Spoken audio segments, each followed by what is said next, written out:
Channel new India crime news ਦੇ ਵਿੱਚ ਤੁਹਾਡਾ ਸਵਾਗਤ ਹੈ।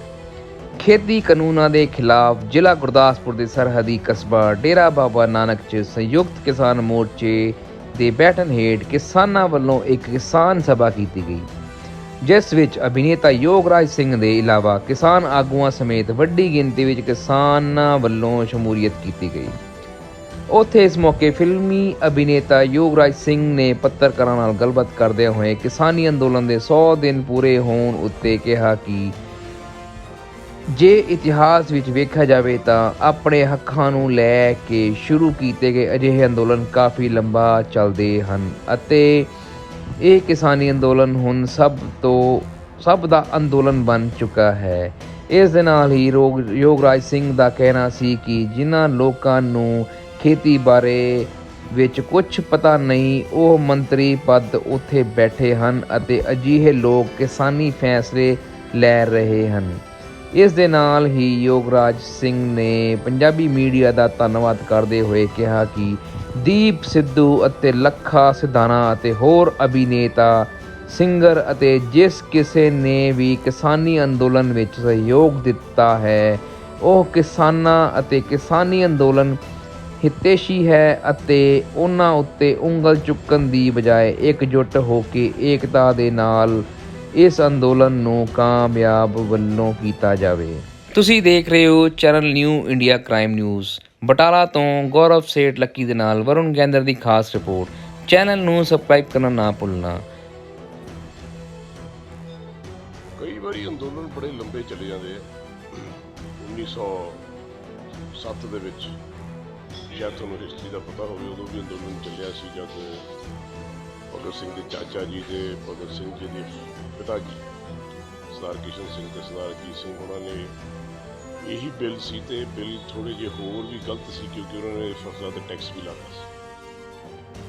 ਉਦੋਂ ਅੰਦੋਲਨ ਸ਼ੁਰੂ ਹੋਇਆ ਤੇ ਅੰਦੋਲਨ ਚੱਲਦੇ ਤਾਂ ਸ਼ੰਭੂ ਬਾਰਡਰ ਤੇ ਰੇਲਵੇ ਦੀ ਪਟੜੀਆਂ ਤੇ ਲੋਕੀ ਪੈ ਗਏ ਸੀ ਤੇ ਉਦੋਂ ਵੀ ਇੱਦਾਂ ਹੋਇਆ ਤੇ ਅੰਗਰੇਜ਼ਾਂ ਨੇ ਫਿਰ ਰੇਲ ਗੱਡੀਆਂ ਚਲਾਈਆਂ, ਬਹੁਤ ਬੰਦੇ ਸ਼ਹੀਦ ਹੋਏ, 40 ਹਜ਼ਾਰ ਬੰਦਾ ਸ਼ਹੀਦ ਹੋਇਆ ਔਰ ਅੰਦੋਲਨ 6 ਮਹੀਨੇ ਚੱਲਿਆ।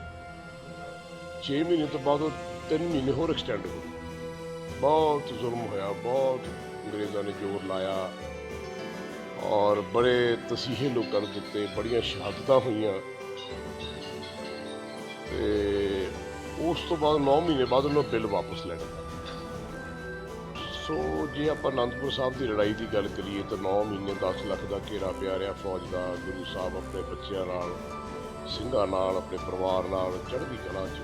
3 ਮਹੀਨੇ ਬਾਅਦ ਰਾਸ਼ਨ ਵੀ ਬੰਦ ਕਰਤਾ, ਪਾਣੀ ਵੀ ਬੰਦ ਕਰਤਾ, ਜੋ ਕਿ ਇਹ ਸਰਕਾਰ ਵੀ ਕਰਨ ਦੀ ਕੋਸ਼ਿਸ਼ ਕਰ ਰਹੀ ਹੈ ਪਰ ਨਾਕਾਮ ਰਹੀ ਹੈ।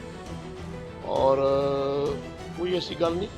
ਵੈਸੇ 100 ਦਿਨ ਤੁਹਾਨੂੰ ਲੱਗਦਾ ਵੀ ਅੰਦੋਲਨ ਲਈ ਹੈ, ਮੈਨੂੰ ਲੱਗਦਾ ਵੀ 8 ਮਹੀਨੇ ਹੋ ਗਏ ਕਿਉਂਕਿ ਮੈਂ ਪਹਿਲੇ ਦਿਨ ਤੋਂ ਅੰਦੋਲਨ ਦੇ ਨਾਲ ਜੁੜਿਆ। ਪਹਿਲੀ ਰੈਲੀ ਮੈਂ ਕੀਤੀ ਸੀ ਮੋਗੇ, ਜਦੋਂ ਰਾਹੁਲ ਗਾਂਧੀ ਨੇ ਟਰੈਕਟਰ ਰੈਲੀ ਕੀਤੀ ਤੇ ਉਦੋਂ ਤੋਂ ਲੈ ਕੇ ਹੁਣ ਤੱਕ 8ਵਾਂ ਮਹੀਨਾ ਚੜ੍ਹ ਗਿਆ। ਤੇ ਕਈ ਵਾਰੀ ਅੰਦੋਲਨ ਸਾਲ ਵੀ ਚੱਲਦੇ, 200 ਸਾਲ ਵੀ ਚੱਲਦੇ ਤਾਂ ਬਹੁਤ ਚੱਲਦੇ ਰਹਿੰਦੇ ਜ਼ਿੰਦਗੀ ਦੇ ਵਿੱਚ। ਇਹ ਅੰਦੋਲਨਾਂ ਦੀ ਕੋਈ ਇਹ ਨਹੀਂ ਹੁੰਦੀ ਵੀ ਲੰਬਾ ਹੋ ਗਿਆ, ਪਰ ਮੈਨੂੰ ਲੱਗਦਾ ਵੀ ਜਿਸ ਗੱਲ ਤੇ ਗੱਲ ਖੜੀ ਹੈ ਉਹ ਇਕੱਲੀ ਹੁਣ ਅੰਦੋਲਨ ਦੀ ਤੇ ਬਿੱਲਾਂ ਦੀ ਗੱਲ ਨਹੀਂ ਰਹਿ ਗਈ, ਉਹ ਸਾਰੇ ਦੇਸ਼ ਦੀ ਗੱਲ ਬਣ ਗਈ ਹੈ, ਸਾਰੇ ਆਪਣੇ ਇਤਿਹਾਸਿਕ ਗੱਲ ਇਸ ਕਰਕੇ ਬਣੀ ਹੈ ਕਿਉਂਕਿ ਮੈਂ ਸਮਝਦਾ ਜਦ ਕੋਈ ਚੇਂਜ ਆਉਂਦੀ ਹੈ ਤਾਂ ਬਹੁਤ ਵੱਡੀ ਚੇਂਜ ਆਉਂਦੀ ਹੈ, ਸਿਆਸੀ ਮੁੱਦੇ 'ਤੇ ਵੀ ਜਾਂ ਹੋਰ ਵਰਗ ਦੇ ਤਰਫ ਦੇ ਲੋਕਾਂ ਦੇ ਵੀ। ਸੋ ਮੈਨੂੰ ਲੱਗਦਾ ਹਿੰਦੁਸਤਾਨ ਨੇ ਕਿੰਨਾ ਇਕੱਠਾ ਹੋ ਗਿਆ, ਪੰਜਾਬ ਨਹੀਂ, ਹਰਿਆਣਾ ਨਹੀਂ, ਬਾਕੀ ਯੂਪੀ ਤੇ ਬਿਹਾਰ ਨਹੀਂ, ਸਾਰਾ ਹਿੰਦੁਸਤਾਨ ਨਾਲ ਇਕੱਠਾ ਹੋ ਗਿਆ।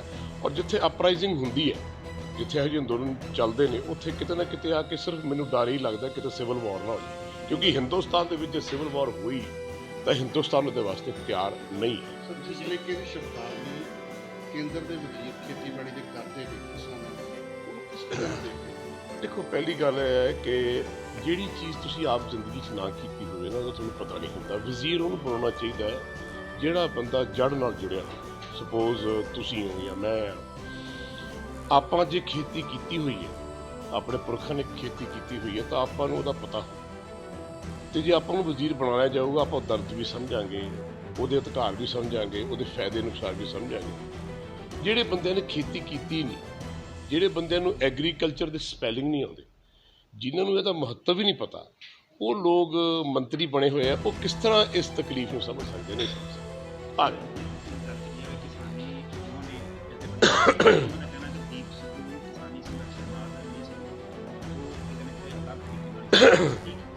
ਦੇਖੋ, ਸਾਡੇ ਪੰਜਾਬ ਦੇ ਵਿੱਚ ਜੇ ਐਡਾ ਵੱਡਾ ਪੰਜਾਬ ਕੰਧਾਰ ਤੋਂ ਲੈ ਕੇ ਤਿੱਬਤ ਤੋਂ ਲੈ ਕੇ ਕਸ਼ਮੀਰ ਤੋਂ ਲੈ ਕੇ ਦਿੱਲੀ ਤੱਕ ਛੋਟਾ ਇਸ ਕਰਕੇ ਹੋਇਆ ਕਿਉਂਕਿ ਸਾਡੇ ਆਪਸ ਦੇ ਵਿੱਚ ਨਾ ਤਾਂ ਇਤਫਾਕ ਹੈ, ਨਾ ਪਿਆਰ ਹੈ, ਨਾ ਮੁਹੱਬਤ ਹੈ, ਤੇ ਨਾ ਹੀ ਆਪਾਂ ਇੱਕ ਦੂਜੇ ਨੂੰ ਜਲਦੇ। ਠੀਕ ਹੈ, ਇਸ ਕਰਕੇ ਦੀਪ ਸਿੱਧੂ ਨੂੰ ਲੈ ਲਓ, ਲੱਖੇ ਸਿਧਾਣੇ ਨੂੰ ਲੈ ਲਓ, ਕਲਾਕਾਰਾਂ ਨੂੰ ਲੈ ਲਓ, ਸਿੰਗਰਾਂ ਨੂੰ ਲੈ ਲਓ, ਸਭ ਨੇ ਯੋਗਦਾਨ ਤਾਂ ਪਾਇਆ ਨਾ।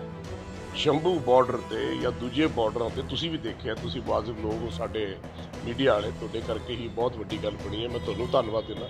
ਤੁਸੀਂ ਦੇਖਿਆ ਜਦ ਘਰ ਦਾ ਕੋਈ ਜੀ ਕੋਈ ਕੰਮ ਕਰ ਰਿਹਾ ਹੈ, ਉਹ ਕੌਣ ਹੈ ਕੀ ਨਹੀਂ ਹੈ ਤੁਹਾਨੂੰ ਉਹਦਾ ਕੋਈ ਪਤਾ ਨਹੀਂ। ਤੁਸੀਂ ਐਵੇਂ ਹਵਾ 'ਚ ਫੈਰ ਮਾਰੀ ਜਾਂਦੇ ਜੀ ਫਲਾਨਾ ਇਹ ਹੈ ਤਿੰਤਾ ਇਹ। ਜਦ ਕਿਸੇ ਦੇ ਸਬੂਤ ਹੋਵੇ ਤਾਂ ਉਹਦੇ ਇਲਜ਼ਾਮ ਲਾਈ। ਮੈਂ ਸਮਝਦਾ ਜਥੇਬੰਦੀਆਂ ਨੂੰ ਇਸ ਤਰ੍ਹਾਂ ਨਹੀਂ ਸੀ ਕਰਨਾ ਚਾਹੀਦਾ। ਉਸ ਜਥੇਬੰਦੀ ਸਾਡੇ ਵੱਡ ਵਡੇਰੇ 4 ਦਹਾਕਿਆਂ ਤੋਂ ਉਹ ਲੜ ਰਹੇ ਨੇ ਕਿਸਾਨੀ ਅੰਦੋਲਨ ਦੇ ਵਿੱਚ, ਬੇਸ਼ੱਕ ਉਹ ਅੰਗਰੇਜ਼ਾਂ ਦਾ ਰਾਜ ਸੀ ਜਾਂ ਪਾਰਟੀਸ਼ਨ ਸੀ, ਜੋ ਵੀ ਸੀ। ਉਹਨਾਂ ਦੇ ਬੱਚੇ ਨੇ।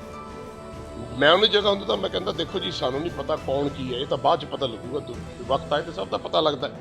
ਸਾਡੇ ਜਿਹੜੇ ਆਗੂ ਸੀ ਮਾਸਟਰ ਤਾਰਾ ਸਿੰਘ, ਬਲਦੇਵ ਸਿੰਘ, ਇਹ ਵੀ ਤਾਂ ਬਾਅਦ 'ਚ ਪਤਾ ਲੱਗਿਆ ਨਾ ਵੀ ਉੱਥੇ ਜਾ ਕੇ ਰਲ ਗਏ ਸੀ। ਤੇ ਇਸ ਕਰਕੇ ਮੇਰਾ ਖਿਆਲ ਵੀ ਕਰਦੇ ਘਰ ਦੇ ਵਿੱਚ ਫੁੱਟ ਨਹੀਂ ਪਾਈ ਦੀ। ਜਿਹੜੇ ਵੱਡ ਵਡੇਰੇ ਨੇ ਸਾਡੇ, ਜਿਹੜੇ ਜਥੇਬੰਦੀਆਂ ਨੇ, ਉਹਨਾਂ ਨੂੰ ਜ਼ਰੂਰ ਸਭ ਨੂੰ ਇਕੱਠੇ ਲੈ ਕੇ ਚੱਲਣਾ ਚਾਹੀਦਾ। ਕੱਲ੍ਹ ਨੂੰ ਉਹ ਮੇਰੇ ਬਾਰੇ ਕੁਝ ਬੋਲ ਦੇਣਗੇ, ਕੱਲ੍ਹ ਨੂੰ ਉਹ ਸਿੰਗਰਾਂ ਬਾਰੇ ਕੁਝ ਬੋਲ ਦੇਣਗੇ, ਕੱਲ੍ਹ ਨੂੰ ਉਹ ਕਲਾਕਾਰਾਂ ਬਾਰੇ ਕੁਝ ਵੀ ਬੋਲ ਦੇਣਗੇ। ਇਸ ਤਰ੍ਹਾਂ ਨਹੀਂ ਹੁੰਦਾ। ਤੁਸੀਂ ਇੱਕ ਮਿੰਟ ਮੈਨੂੰ ਕੰਪਲੀਟ ਕਰਨ ਦਿਓ। ਏਕਤਾ ਰਹੂਗੀ। ਆ ਉਂਗਲਾਂ ਨੇ, ਇਹ ਉਂਗਲਾਂ ਖਾਲੀ ਨੇ, ਇਹ ਇਕੱਠੀਆਂ ਹੋ ਜਾਣ ਤਾਂ ਤਾਕਤ ਬਣਦੀ ਹੈ। ਤਾਂ ਮੈਂ ਸਮਝਦਾ ਏਕਤਾ ਦੇ ਵਿੱਚ ਤਾਕਤ। ਹਾਂਜੀ, ਤੁਸੀਂ ਸਰਕਾਰ ਜਿਹੜੀ ਕੋਈ ਪੁਲਿਸ ਨਹੀਂ ਕਿਸੇ ਤਰ੍ਹਾਂ ਦਾ ਕੋਈ ਬਿਆਨ ਨਹੀਂ, ਕੋਈ ਮੀਟਿੰਗ ਨਹੀਂ, ਕੀ ਸਮਝਦੇ ਨੇ? ਅੰਦੋਲਨ ਤਾਂ ਚੱਲ ਰਿਹਾ, ਕੋਈ ਦਿੱਕਤ ਨਹੀਂ, ਲੇਕਿਨ ਸਰਕਾਰ ਦਾ ਰੂਪਰੇਖਾ ਦੇਖੀ ਜਾਵੇ, ਸਰਕਾਰ ਦਾ ਕਿਸ ਤਰੀਕੇ ਦਾ ਰਵੱਈਆ? ਚਲੋ ਮੈਂ ਇੱਕ ਸਵਾਲ ਆਪਣਾ ਸਾਂਝਾ ਸਵਾਲ ਸਾਰਿਆਂ ਦਾ, ਕਿਉਂਕਿ ਆਪਾਂ ਪਰਿਵਾਰ, ਤੁਹਾਨੂੰ ਸਰਕਾਰ ਨੇ ਮਨਾ ਕਰ ਜਥੇਬੰਦੀਆਂ ਨੂੰ ਵੀ ਅਸੀਂ ਤੁਹਾਨੂੰ ਦਿੱਲੀ ਨਹੀਂ ਵੜਨਾ। ਠੀਕ ਹੈ, ਬੈਰੀਕੇਡ ਲਾਤੇ, ਪੁਲਿਸ ਲਾਤੀ, ਮਿਲਟਰੀ ਲਾਤੀ। ਤੁਹਾਨੂੰ 4 ਦਿਨ ਪਹਿਲਾਂ ਸਰਕਾਰ ਕਹਿੰਦੀ ਹੈ ਆ ਜਾਓ ਜੀ ਦਿੱਲੀ। ਤੁਹਾਨੂੰ ਕਿਸੇ ਨੂੰ, ਜਥੇਬੰਦੀਆਂ ਦੇ ਆਗੂਆਂ ਨੂੰ, ਲੀਡਰਾਂ ਨੂੰ ਇਸ ਗੱਲ ਦਾ ਅਹਿਸਾਸ ਨਹੀਂ ਹੋਇਆ ਕਿ ਸਾਨੂੰ ਸਰਕਾਰ ਨੇ ਇਹ ਕਿਉਂ ਇਜਾਜ਼ਤ ਦਿੱਤੀ ਅੰਦਰ ਆਉਣ? ਜਿਹਨਾਂ ਕੋਈ ਤਾਂ ਸ਼ਡਿਊਲ ਤਾਂ ਰਚਿਆ ਹੋਊ। ਇਹ ਜੋ ਕੁਛ ਵੀ 26 ਤਰੀਕ ਨੂੰ ਹੋਇਆ, ਮੇਰੇ ਹਿਸਾਬ ਨਾਲ ਜਦ ਉਹਨਾਂ ਨੇ ਕਿਹਾ ਸੀ ਨਾ ਵੀ ਤੁਸੀਂ ਦਿੱਲੀ ਆ ਜਾਓ, ਤਾਂ ਇਹਨਾਂ ਨੂੰ ਕਹਿ ਦੇਣਾ ਚਾਹੀਦਾ ਸੀ ਨਾ ਅਸੀਂ ਹੁਣ ਨਹੀਂ ਆਉਣਾ, ਇਹਦਾ ਤੋਂ ਹਾਂ ਹੀ ਬੋਲੀ ਸੀ, ਅਸੀਂ ਤਾਂ ਆਪਣਾ ਇੱਥੇ ਮਨਾਉਣਾ। ਦਿੱਲੀ ਜਾਣਾ ਗਲਤ ਸੀ ਕਿਉਂਕਿ 4 ਦਿਨ ਪਹਿਲਾਂ ਬਾਰਡਰ ਬੰਦ ਸੀ, ਫਿਰ ਉਹਨੇ ਬਾਰਡਰ ਖੋਲ੍ਹਤਾ ਸਰਕਾਰ ਨੇ। ਉਹਨਾਂ ਦੀ ਨੀਤੀ ਸੀ ਆਉਣਗੇ ਲਾਲ ਕਿਲੇ ਤੇ ਲੈ ਕੇ ਜਾਣਗੇ। ਮੈਂ ਇੱਕ ਸਵਾਲ ਪੁੱਛਦਾ ਕਿਉਂਕਿ ਤੁਸੀਂ ਪੁੱਛਣਾ ਹੀ ਹੈ ਮੈਨੂੰ। ਲਾਲ ਕਿਲੇ ਦੇ ਉੱਤੇ 15 ਅਗਸਤ ਨੂੰ ਆਪਾਂ ਗੱਲ ਕਰੀਏ, 26 ਜਨਵਰੀ ਦੀ ਗੱਲ ਕਰੀਏ, ਤੁਸੀਂ ਆਪ ਮੁਆਜ਼ਿਬ ਲੋਕ ਹੋ, ਤੁਸੀਂ ਜਾਣਦੇ ਹੋ ਉੱਥੇ ਚਿੜੀ ਪਰ ਨਹੀਂ ਮਾਰਦੇ, ਇੰਨੀ ਸਿਕਿਉਰਿਟੀ ਹੁੰਦੀ ਹੈ। ਇਹ ਕੀ ਵਜ੍ਹਾ ਹੈ ਕਿ 26 ਤਰੀਕ ਨੂੰ ਉੱਥੇ ਕੋਈ ਵੀ ਨਹੀਂ ਸੀ ਔਰ ਉਸ ਤੋਂ ਬਾਅਦ ਸਾਰਾ ਸ਼ਡਿਊਲ ਰਚਿਆ ਗਿਆ। ਸੋ ਮੈਂ ਸਮਝਦਾ ਸਾਡੇ ਲੀਡਰਾਂ ਦੀ ਕਮੀ ਸੀ ਇਸ ਕਰਕੇ, ਨਹੀਂ ਤਾਂ ਇਹ ਚੀਜ਼ ਕਦੇ ਐਡੀ ਵਧਣੀ ਨਹੀਂ ਸੀ। ਕੇਂਦਰ ਸਰਕਾਰ ਦਾ ਰਵੱਈਆ ਬੜਾ ਹੋਰ ਤਰੀਕੇ ਨਾਲ ਸਾਹਮਣੇ ਆ ਰਿਹਾ ਹੈ। ਜਿਹੜਾ ਵੀ ਕਿਸਾਨੀ ਅੰਦੋਲਨ ਦੇ ਵਿੱਚ ਬੋਲ ਦਿਖਾਈ ਦੇ ਚਾਹੇ ਦੋਸਤਾਂ ਹੋਵੇ ਚਾਹੇ ਕੜਾਈ ਹੋਵੇ, ਉਹਦੇ ਖਿਲਾਫ ਵੀ ਕਾਰਵਾਈ ਹੋ ਰਹੀ ਹੈ। ਦੂਸਰਾ ਹੁਣ FCI ਜੋ ਕੇਂਦਰ ਦੀ ਏਜੰਸੀ ਹੈ, FCI ਨੇ ਕਹਿ ਦਿੱਤਾ ਕਿ ਅਸੀਂ ਕਿਸਾਨਾਂ ਨੂੰ ਸਿੱਧੀ ਖਰੀਦ ਕਰਾਂਗੇ, ਕਿਸਾਨਾਂ ਨੂੰ ਸਿੱਧੀ ਪੇਮੈਂਟ ਦਾਂਗੇ, ਆੜ੍ਹਤੀਆਂ ਨੂੰ ਬਾਹਰ ਕੱਢ ਦਾਂਗੇ। ਤੇ ਆੜ੍ਹਤੀਆਂ ਨੇ ਐਲਾਨ ਕਰ ਦਿੱਤਾ ਕਿ ਅਸੀਂ 1 ਅਪ੍ਰੈਲ ਤੋਂ ਮਤਲਬ ਹੜਤਾਲ ਸ਼ੁਰੂ ਕਰਾਂਗੇ। ਕੀ ਸਮਝਦੇ ਇਸ ਫੈਸਲੇ? ਜਾਂ ਤਾਂ ਤੁਸੀਂ ਸੰਵਿਧਾਨ ਦੀ ਗੱਲ ਨਾ ਕਰੋ। ਜਿਸ ਸੰਵਿਧਾਨ ਨੂੰ ਤੁਸੀਂ ਮੱਥਾ ਟੇਕਿਆ ਤੇ ਪ੍ਰਧਾਨ ਮੰਤਰੀ ਬਣੇ ਹੋ ਤੇ ਤੁਹਾਡੀ ਸਰਕਾਰ ਬਣੀ ਹੈ, ਉਹ ਸੰਵਿਧਾਨ 'ਚ ਲਿਖਿਆ ਕਿ ਤੁਹਾਨੂੰ ਐਜੀਟੇਸ਼ਨ ਕਰਨਾ, ਅੰਦੋਲਨ ਕਰਨਾ ਸ਼ਾਂਤੀ ਸੇ, ਇਹ ਤੁਹਾਡਾ ਹੱਕ ਹੈ, ਇਹ ਠੀਕ ਕਹਿ ਰਹੇ। ਤੁਸੀਂ ਸੰਵਿਧਾਨ ਨੂੰ ਬਦਲ ਦਿਓ, ਕਹਿ ਦਿਓ ਕਿ ਤੁਸੀਂ ਬਈ ਇਸ ਦੇਸ਼ ਦੇ ਵਿੱਚ ਕਿਸੇ ਦੇ ਖਿਲਾਫ ਕੁਝ ਨਹੀਂ ਬੋਲ ਸਕਦੇ, ਕਿਸੇ ਦੇ ਖਿਲਾਫ ਕੋਈ ਅੰਦੋਲਨ ਨਹੀਂ ਕਰ ਸਕਦੇ। ਜੇ ਤੁਸੀਂ ਕਰੋਗੇ ਤੁਹਾਨੂੰ ਅੰਦਰ ਦਿੱਤਾ ਜਾਊਗਾ, ਤੁਹਾਨੂੰ ਜੇਲ੍ਹ ਕਰ ਦੇਣਗੇ, ਤੁਹਾਨੂੰ ਮਾਰ ਦੇਣਗੇ, ਤੁਹਾਡੇ ਪਰਚੇ ਕੱਟ ਦੇਣਗੇ, ਲੋਕ ਹਟ ਜਾਣਗੇ। ਤੁਸੀਂ ਪਾਲਿਸੀ ਪਾਸ ਕਰ ਦਿਓ। ਜੇ ਕੋਈ ਬੰਦਾ ਬੋਲ ਰਿਹਾ, ਆਪਣੇ ਹੱਕ ਦੀ ਗੱਲ ਕਰ ਰਿਹਾ ਹੈ, ਤਾਂ ਕੀ ਮਾੜੀ ਗੱਲ ਕਰ ਰਿਹਾ? ਜੇ ਤੁਹਾਨੂੰ ਰੋਟੀ ਨਹੀਂ ਮਿਲ ਰਹੀ ਜਾਂ ਕਿਸੇ ਨੂੰ ਖਾਣਾ ਪੀਣਾ ਨਹੀਂ ਮਿਲ ਰਿਹਾ ਜਾਂ ਉਹਦੇ ਹੱਕ ਦੀ ਚੀਜ਼ ਨਹੀਂ ਮਿਲ ਰਹੀ, ਉਹਨੇ ਆਪਣੇ ਪਿਓ ਨੂੰ ਹੀ ਕਹਿਣਾ। ਹਾਂ, ਗੱਲ ਕਹਿਣ ਦਾ ਤਰੀਕਾ। ਮੈਂ ਸਮਝਦਾ ਕਿ ਪ੍ਰਧਾਨ ਮੰਤਰੀ ਕੋਈ ਵੀ ਹੋਵੇ, ਉਹਨੂੰ ਤੁਸੀਂ ਐਡਰੈਸ ਪ੍ਰੋਪਰਲੀ ਕਰੋ, ਉਹਦੀ ਇੱਜ਼ਤ ਕਰੋ ਕਿ ਆਨਰੇਬਲ ਪ੍ਰਧਾਨ ਮੰਤਰੀ, ਸਾਡੇ ਪਿਤਾ ਸਮਾਨ, ਅਸੀਂ ਤੁਹਾਡੇ ਤੋਂ ਨਹੀਂ ਮੰਗਾਂਗੇ ਤਾਂ ਕਿਤੋਂ ਮੰਗਾਂਗੇ? ਸਾਡੀਆਂ ਮੰਗਾਂ ਤਾਂ ਬੱਚਿਆਂ ਨੇ ਪਿਓ ਤੋਂ ਹੀ ਮੰਗਣੀਆਂ। ਸੋ ਮੇਰੇ ਹਿਸਾਬ ਨਾਲ ਥੋੜ੍ਹਾ ਜਿਹਾ ਜੇ ਇਸ ਪੱਖ ਨਾਲ ਸੋਚਣਗੇ ਤਾਂ ਇਹ ਤਾਂ ਮਸਲਾ ਬਹੁਤ ਛੋਟਾ ਜਿਹਾ ਬੜੀ ਛੇਤੀ ਹੱਲ ਹੋ ਸਕਦਾ।